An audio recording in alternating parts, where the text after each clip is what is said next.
Welcome to Murder with the Misses. I'm Darren. And I'm Amy. And today we're going to tell you about Abraham Shakespeare. Don't forget to check us out on Spotify, Apple Podcasts, YouTube, Podbean, and Facebook. Like, share, subscribe. Make sure to hit the notification bell so you get the new episodes whenever they drop. And tell your friends as always. 6, 12, 13, 34, 42, 52. What are those?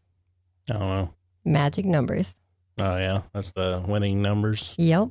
Oh, shit. I've always said that if I ever win the lottery, I want to keep it anonymous, which is not a thing in some states, apparently. I want to move out to where no one knows me and live in private with no worries. I mean, you know, if we won the lottery, there'd be signs because my bologna sandwich would be thick as fuck. I'm just saying.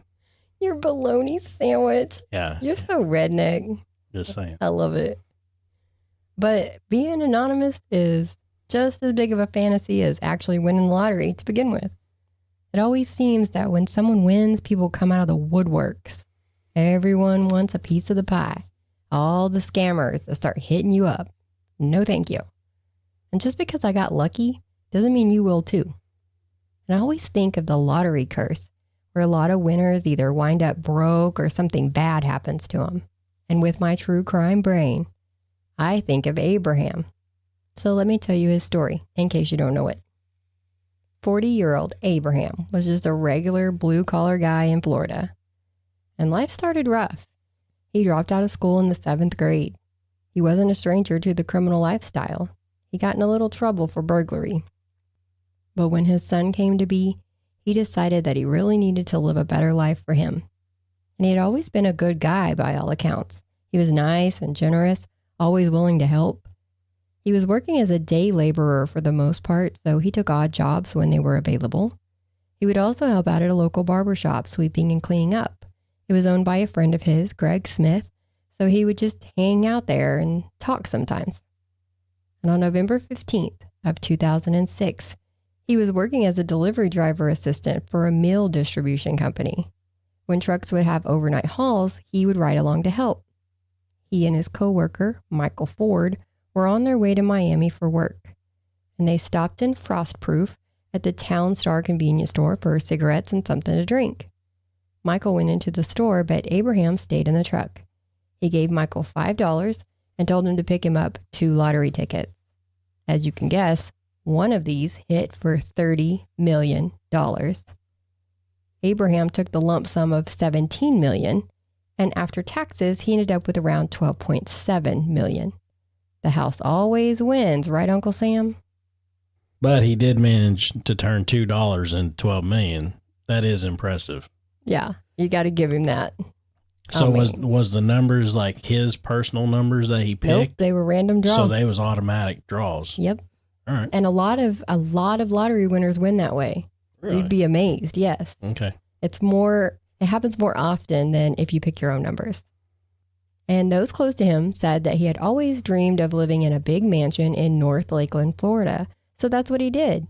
He bought a $1 million house that had an indoor pool in a gated community there. He bought a BMW, a truck, and a Nissan Altima. He also bought a Rolex, but reports are that he bought that at a pawn shop. That's the kind of guy he was. He helped out his family where he could, because his mom didn't want any of that tainted money. She was very religious and she did not believe in it. So he would just help her where he could, but she would not accept any money from him. He put $1 million in a trust for his son, and that was pretty much it for him. His needs were met. So he went about doing things for people in the community. He'd buy people's groceries, pay off mortgages and medical bills. He paid for funerals. They said people would literally line up outside his door to ask for money. Inmates were even writing him from prison. And I just have to imagine when I saw that, one of those pop-up cards where it opens up and like a hand pops out. It's tragic. Yeah, no lie. Like, hey. I mean, that's why I always said if we ever win, just keep us to our damn selves because it just think of everybody that come out of the woodworks. Yeah. But the problem is he's in Florida. And at this time, Florida laws where you had to take it publicly. You were not allowed to be anonymous. Yeah. So he didn't have a choice. And I had to think, like, how many people just refuse to claim their money because they don't want that life. They don't want people after them. Man, so they're just like, dumb. nope. You'd be dumb, though, to turn down a rich life. Just leave. Yeah, exactly. Yeah. Change your phone number, change everything. Just fucking go. Just go. Yeah. Be gone. See ya. So if we disappear one day. I can find a house up in the mountains where nobody's going to find me. You're damn right. And a lot of these people, he barely knew or didn't know at all. And he would sometimes sleep on friends' couches to avoid having to go home and be bothered. See, this is that shit we're talking about. Now I know why so many rich people are assholes. Yeah. Well, some are just assholes for no reason. That's true too. But I will tell you this much, that there is a reason why rich people stay rich too. That's right. That's right. Because they don't do handouts. Nope. They had to earn it. You got to earn it. No, that's why a lot of them, they'll shrug their nose up at you or something like that. Well, they just get sick of it. They don't. Yeah. How do you react? You can only say sorry so many times. And it's like, I'm not sorry. Go do your own thing. And it's amazing is how many of the people that are more well off will take from people that are not. Yes. How many times have you seen somebody who's rich, like they take all the condiments when they go out and eat and like take them home, fill their bottles up with it? Yeah. I mean, just cheap. Yeah. I mean, I've said it a lot, just out about to friends and everything else is like, how the rich stay rich because, the good people out there that are willing to help. Yep. They're willing to take it away from them. And this is probably why we can't win the lottery, because I would be paying for people's funerals and medical bills and mortgages, and I'd be that person. I'm sorry, because I just know where they're coming from. I mean, I'd help out, yeah, and everything, but I would make sure that we're set for the rest of our life. Oh, you're damn right. Us, our kids, their kids. Yeah, everybody. I mean, we wouldn't have nothing to worry about. I agree. And some of his friends would not outright ask for money, but they would ask for a loan. So one friend even wrote up a contract to show he was serious about paying the money back. And in April of 2007, Michael Ford showed up. Remember his old coworker from the meat truck? He wants a share of the money. Oh, of course he does, because he's the one that freaking bought the tickets. And that's exactly what he said. But did he actually buy the tickets? Or did he just take his money? Take Abraham's money in and purchase them for him. They've never mentioned if Abraham got his dollar back, because remember he gave him $5 to get him 2 tickets. That's $2 each. That's $4. Nobody's ever mentioned if he gave him that dollar back. So I'd be able to give him my dollar. Bought him he probably used to pay the rest for his food or some shit. That's the tax for going in the store. I need my money. I need my cut. But that's what he said. He said that because he went into the store and got the tickets, he deserved a portion of the money, and he wanted nothing short of $1 million. Nothing short. That's what he said. No less. You know what? I mean, I would be the guy that'd been like, look, yes, me and you was working together that day. I would throw you, a couple $100,000 or whatever. You know what I'm saying? I'm not going to sit there and just give you half my money or anything like that. Well, I mean, figure out, okay, so you get $1 million, and then I'd be taking taxes out of that because they knocked his money right down for taxes. So you want some of the cut, you got to pay some of it. There would be like a legal way of doing it to where I'm not, yeah. Yeah, plus giving a gift like that, that'd be at that point a gift, and you do not want a gift of that much money because they really put their hand in it. Exactly. Yeah. I'm like, you really want this money? And remember we said that he was just handing out money to people. So to him, it was like no big deal. But Michael wasn't asking for money. He was demanding money. So Abraham told him no. So into court they go. And Michael said that he actually bought the tickets and put them in his wallet, and Abraham stole them. Oh, shit. That's what he said in court. Yeah. I'd be like, give him my dollar. But luckily, Abraham won the case. So, good. Yay. By 2008, Abraham was over it. He told his brother, I'd be better off broke. And he told a friend, I thought all these people were my friends, but then I realized all they want is money. Yeah, Abraham, yeah. That's how it works. And this is when he meets Doris Dee Dee Moore. I'm going to call her Dee Dee. They had a mutual friend, and when this friend was talking about Abraham, Dee Dee thought his story would make a good rags to riches book. So the friend introduced him. And Dee Dee spent some time with Abraham learning his story, and she realized that he had blown through most of his money already. He was down to just over $3 million, and that included his assets like his house and his cars. So she kindly offered to help him. And she was a writer and a financial guru? No, she created a... Hold up. She's not a financial guru? No. And she's not a writer? No. Well, what is she? Run, Abraham, run! They didn't know this. She was just telling them she was going to write a book. But no, she was a con artist. Okay. Spoiler alert. Con artist, huh? Mm-hmm. She started him an investment company named Abraham Shakespeare, LLC, and started transferring some of his assets over to it for tax purposes and, things like that. But she gave herself control of it because at this point, he had another son with another woman, and Dee Dee was helping protect his stuff in case either of his son's mothers got any wild ideas. Okay, Dee Dee. He was just happy that someone was helping him keep his money instead of asking for it. And Dee Dee had a job, so it wasn't odd to him when she bought herself a Hummer, bought her boyfriend a Corvette, and took a much-needed vacation. She convinced him that if he put everything in her name, that people would not be able to come to him asking for money because he wouldn't be able to give it to them. And that was music to his ears. She started going around and collecting on some of those outstanding loans. And she was handling all of his banking and all of his business. So around April of 2009, Abraham just faded into the background. His cousin brought Abraham's mom a birthday card in August signed by Abraham. But that was it. He didn't come by to see her. He didn't call her. His mom thought that was weird. His family and the people around town were starting to wonder where he went. And some family would get an occasional text from him, but even that was weird. Not because Abraham didn't like to text, it was because Abraham was illiterate. He couldn't read or write anything outside of his signature.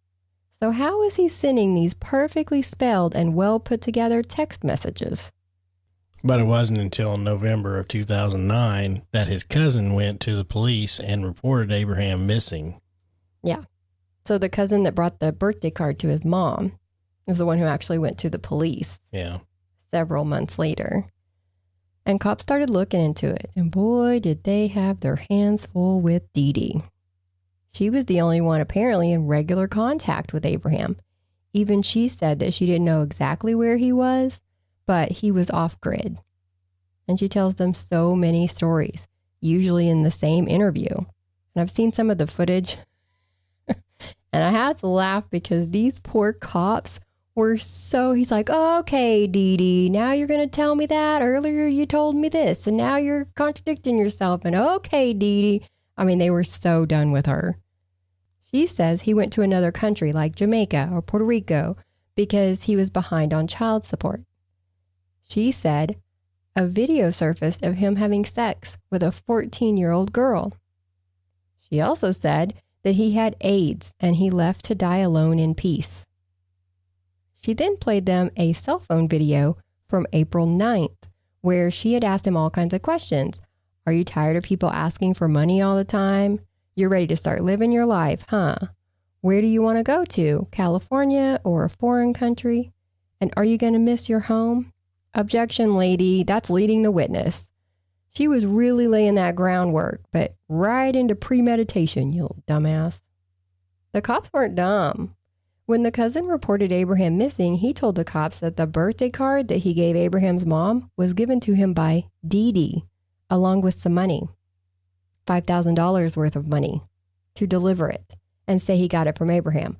And I'm not saying that he gave Abraham's mom $5,000. I'm saying she gave him $5,000 to take this card to his mom and say it came from Abraham.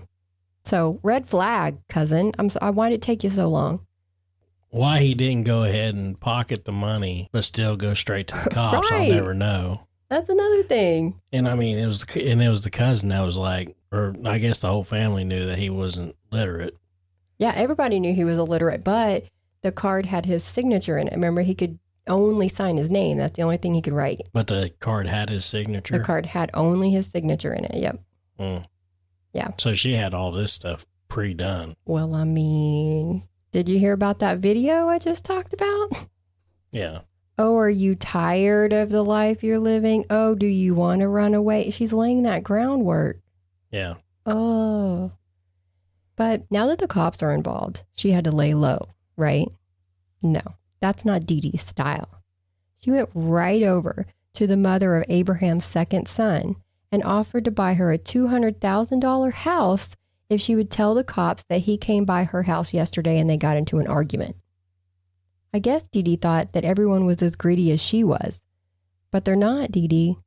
The ex went to the detectives and she told them what Dee Dee was doing. Detectives pulled both Dee Dee and Abraham's phone records and noticed that every time they texted each other, they were pinging off the same tower. He wasn't pinging off a tower in Haiti or Jamaica. It was right there in Lakeland. And they did ask Dee Dee about this, and she said, oh, he left his phone so that nobody could contact him, and she was basically just covering for him. Oh, so she was just texting herself back and forth. She was just sitting on the couch like, Yeah. how you doing? How He's you like, doing? good, Oh, I'm how you doing doing? great. Exactly. That's exactly how it How's the went. weather? Oh, it's great. Good weather. Sunny. Kind of, yeah, it's a little hot today. A little muggy. Might be raining later. I know, I heard that. Fucking idiot. That's exactly how it went. And when they asked her for his phone, like, okay, you've had his phone. Where is it? Oh, I threw it out the window somewhere. Can't remember where. And at this point, It's Chris, probably like stuck in the couch cushion or something. right, it's in her car. Did y'all check her console? She's Yeah. dumb. I mean, anything that goes in between the seat and the console, it's gone. It's gone, forever yeah. Anyway. It's a black hole. Yeah, you gotta rip the car apart to find it. Ooh, I bet that's the real Narnia. It's not a cabinet. It's under your car seat. So now we're where Christmas is coming up. So the detectives decided to put out a little bait. They told her that Abraham's mom was very eager to hear from him for Christmas. And so Dee Dee took her out to dinner a couple of days after Christmas, and lo and behold, Abraham called. So she gave Mom the phone. But Mom said he sounded funny. But he told her it was just congestion and he was fine.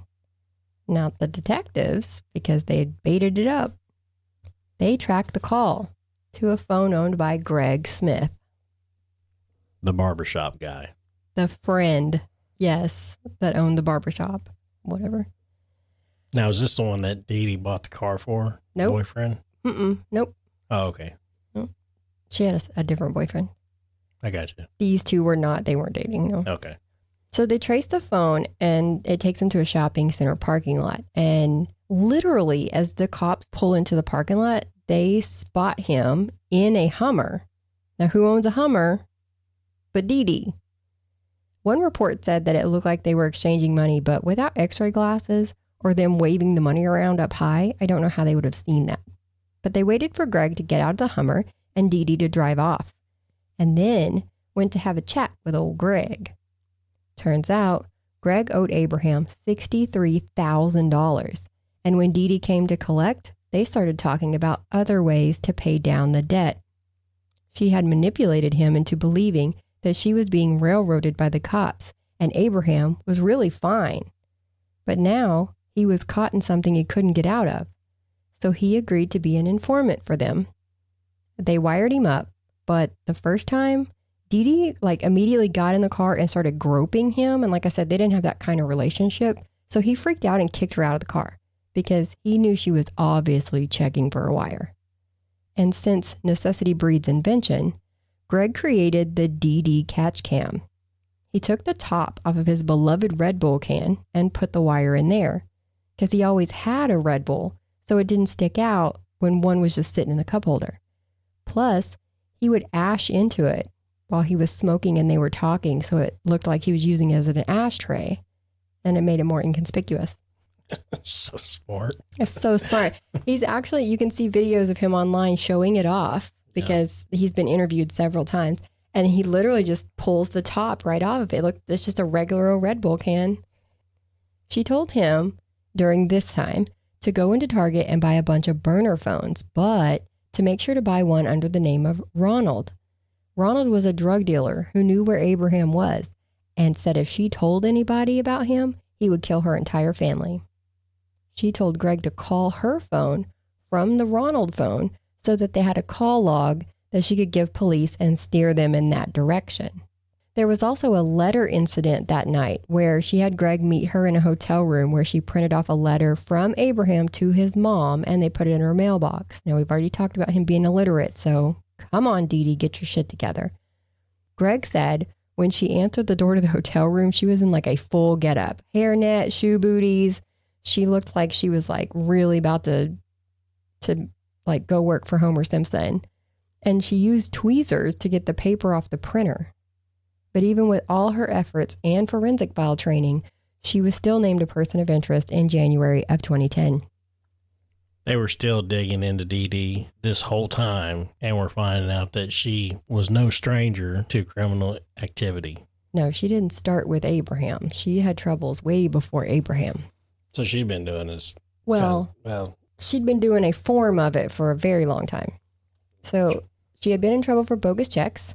And then in 2001, she got behind on payments in her Lincoln Navigator. And so she filed a police report saying that she had been at the post office when she was kidnapped, sexually assaulted, left in a ditch, and the Navigator was stolen.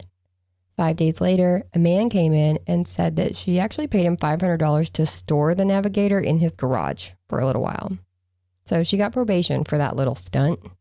And then she got caught embezzling $60,000 from her employer at the time, and they told her that they were pressing charges. But the building burned down, destroying the paper trail before they could. They settled without going to court, and they just had her pay them like $25,000 and promised to never come back. But they talked to her ex-husband. He mentioned that in April of 2009, remember, it's a big date, she had come to his house and asked him to dig a hole at her house in her backyard so that she could bury trash and concrete. He dug a 9 feet deep hole for her.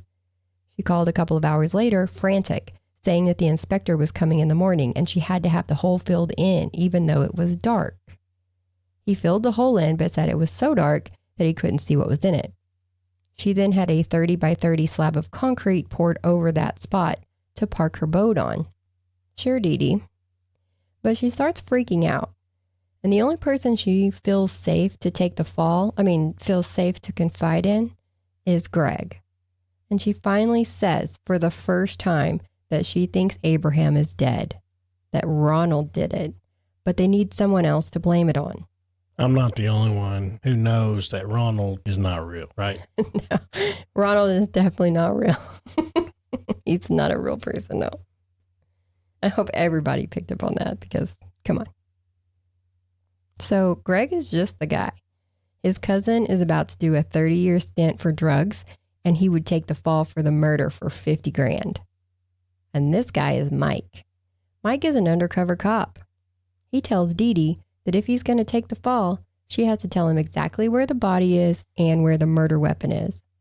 It just so happens that Ronald shot him and buried him in her backyard without her knowing, then told her he did it later, so that if anything happened and the cops find the body, that she would get the blame for it. Great. Now that we have confirmation of where the body is, we need a gun. Oh, here's a .38 caliber Smith & Wesson. What the fuck, Dee Dee? I don't know why she thinks that people believe her. So dumb. They tell her that they're going to dig up the body and move it off of her property so that if the cops do come looking, it won't be there. And she is ecstatic about that. So she buys them all the stuff they need to dig it up and get through that concrete. And that night, Greg called her pissed because he drove by her house and there were cops everywhere. He accuses her of trying to set them up and that they needed to meet right now and she had to explain herself. They meet up in another parking lot and the cops move in. They take both of them to the station for questioning.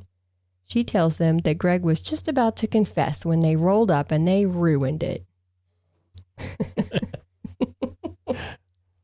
Way to go, guys. Good job, detectives. Oh, my God. And they popped that bubble by Fucking telling her, Detective Dee Dee over here. oh, she thinks. But they blew it up when they told her that Greg had been working for them the whole time. So then she said Mike did it. So then they told her he was an undercover cop. So she said the drug dealer did it right in front of her. No, Dee Dee. Now you've confessed to seeing it and being there. Exactly. I can't. So when that doesn't work, she tells him that her 14-year-old son walked in on Abraham trying to strangle her, so he shot him to save her life. Oh, her own 14-year-old son. I'm done. This was her only child. Mm-hmm. I'm done. And here's another sad part. Since they have to build a rock solid case, right? They don't have a body yet. They know where he is, but they don't have enough to hold her. They actually can't keep her yet. But they're tired of looking at her because she's messy. And I don't mean physically. I mean mentally. She's messy. So they actually kick her out of the police station that day. They are exhausted just listening to her. But even with a murder weapon, they still have to prove that there was a murder. And since Dee Dee can't shut up to save her life, literally, she's talking to reporters and shit, spreading all of her lies that she's already told the cops. Her own dad would later testify that she even called him, basically saying that he was old and had lived a good life and he needed to take one for the team. Just anybody but her, right? Anybody but her. She is throwing everybody under the bus. And she's driving it. Yeah. Good Lord. I She's know. driving it, backing up over top of them. She's fucking launching it over the cliff. Making a couple stops. Good night. Yeah. She's not a good person. And she has said that she is innocent to this day. So if you're innocent, Dee Dee, why would you be trying to get your dad and your son and all these people that you supposedly love to take the fall for something you didn't do? Think about it. Don't make no sense.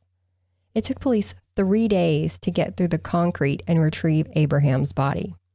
Dee Dee was originally charged with accessory after the fact, but that was upgraded to first-degree murder when they linked the gun to the 2 .38 caliber gunshot wounds in Abraham's chest, and they found his blood in her house. He was wearing the same clothes that he had on in that cell phone video from April 9th, but she had removed all of the metal. I guess she thought that they would search for him with metal detectors or something. Since he's in the same clothes from the 9th, and he was last seen in person on the 9th, they know that's when she killed him. So she made that video and then killed him. Her lawyers in court seemed to be just as delusional as she was, saying that the state's case was circumstantial. Well, a lawyer's job is to, defend their client. Circumstantial. Even if they know that she's a complete idiot, that's their job, is to try to make it look like she's innocent. Circumstantial. Yeah. They have a body. They have a weapon. I know, have DD but tag like everything. I said, it's her lawyer's jobs to make her look like she's being railroaded. Their best bet would have been to go ahead and say, yeah, I did it, but under diminished capacity. She could have passed for that. Well, don't give them no freaking ideas. Oh, no. Don't think they haven't tried. For an appeal or some shit. Don't think they haven't tried. Her lawyers even asked for an acquittal at one point. And I've seen some of the footage from the trial, and even the judge had to get onto her multiple times for crying out, making faces, and just doing dumb shit. He was pretty much done with her immediately, just like the cops were. That's how exhausting this woman is. And the prosecutor said that Abraham probably found out or was close to finding out that she had taken all of his money, and so that's why she killed him. She was found guilty and got life without parole plus an additional 25 years for possessing a gun in the course of a violent felony. Abraham's mom asked that the death penalty not be an option. Right. It was against her religious beliefs. Right. She didn't want her to die, but she does want her to be in jail forever. Well, She was very strongly against it. There is some in the eye for an eye. There is. Yes, there is. I mean, But there's also thou shalt not kill. So she doesn't want her to be killed. all right. I'm with you. So his assets were transferred back to his family, in case y'all were wondering. And that is the end of the case. But I did want to mention 3 more things. Okay. So there's a Web Sleuths website where they have a lot of forums and they talk about true crime. And they had a lot of chatter about this case when it was progressing. And Dee Dee actually commented on the forums. Like she went on there and was talking to them, trying to defend herself. And then whenever they were like, hey, why are you talking? That wasn't me. That was somebody pretending to be me. Of course it was Dee Dee. They actually, the Web Sleuth, actually were able to get information from a previous bankruptcy case that she had that the cops couldn't get a subpoena for. So they're actually credited for helping solve the case. Good job, guys. In Florida, like I said, it was not an option to remain anonymous if you won the lottery at this time. In 2022, they had a bill pending to make it where lottery winners in Florida could remain anonymous for 90 days. That's long enough for me to get out. So I'm okay with that. Dee Dee made the news because she was in support of this. She said, and I quote, "It puts a target on them when they're public." The gall. Well, yeah. Case in point. Yeah, case in point. She's like, just look at me. Yeah, that's why you're in jail, dumbass. Dummy. And that law did pass. So now, after 90 days, your name, city of residence, the game you played, the date you won, and the amount you won is provided to any third party who requests the information. And this is for winners for $250,000 and more. And all states have different laws, so make sure you check where you're at. And finally, the mother of Abraham's oldest son actually won $1 million on a $20 scratch-off in 2017. What are the odds? And that was a Monopoly game. That's in your wheelhouse. You always whoop us in Monopoly, and that's why we don't play with you anymore. But I thought it was so weird that he won all this money on the lottery, and then his baby mama won $1 million in the lottery. Now, was this the one that he didn't have a trust set up for? Right. Yeah. So actually, when he won his money, he met this woman. She moved into his house, and she got pregnant, and then she moved out. Yeah, so I know he set up a trust with $1 million for his Moses. first son. For his first son, yeah. For his first son. Right. But did he set up a trust for the other one? I don't think he had made it there yet. So maybe that was like the universe saying. That's what I thought. I was like, karma. Yeah. That's that stuff coming back around, taking care of them babies. But yeah, so that's where it is. I know it's not really a current case. She made the headlines. It's an interesting case either way. It's very interesting. Yeah. Got to keep these people in your minds, y'all. Absolutely. Well, that's it for this one. Guys, don't forget to tell your friends to come and subscribe. Come check us out on Spotify. Yeah. And check us out on YouTube. We'll catch you on the next one. Bye.